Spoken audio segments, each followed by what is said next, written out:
مانسہرہ انجمن تاجران انتخابات 2024 تا 2026 election schedule جاری کر دیا گیا۔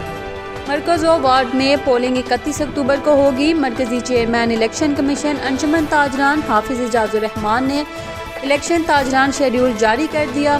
اس موقع پر الیکشن میں حصہ لینے والے تمام گروپ کے عہدیداران نے شرکت کی۔ الیکشن کمیشن تاجران کی جانب سے جاری کردہ شیڈیول کے مطابق 20 ستمبر تا 25 ستمبر تک امیدواران کاغذات نامزدگی وصول کر سکیں گے، جہاں الیکشن میں حصہ لینے والے امیدواران 26 ستمبر تا 30 ستمبر کاغذات نامزدگی جمع کرا سکیں گے۔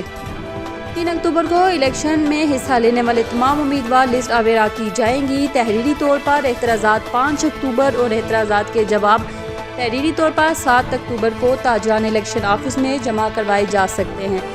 تمام امیدواران کی عارضی لسٹ 8 اکتوبر، اپیل و فیصلہ 9 اکتوبر، کاغذات نامزدگی واپسی 11 اکتوبر شام 6 بجے تک، جبکہ امیدواران کی حتمی فہرست 12 اکتوبر کو آویزاں کی جائے گی۔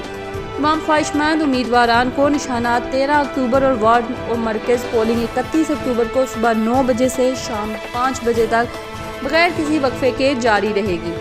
مرکزی پینل کے لیے فیس 25,000 اور وارڈ پینل کی فیس 15,000 مقرر کی گئی ہے۔ گزشتہ روز شنکیاری توٹ کی ایک مقامی ہوٹل منعقدہ اجلاس میں تاجر احتجاج گروپ کے حاجی ہارون رشید، حاجی محمد حنیف اوان، تاجر الخدمت گروپ کے علی احمد شاہ، حافظ محسود، شیخ ندیم شہزاد، تاجر حق پرست گروپ کے شہیب خان، شاہد مقبول، محمد وحید، تاجر ینگ ٹریڈز کے سعید خان کنولی، سردار سفیر احمد، سردار محبوب، سردار محمد نوید اور دیگر گروپس کے عہدیداران نے شرکت کی۔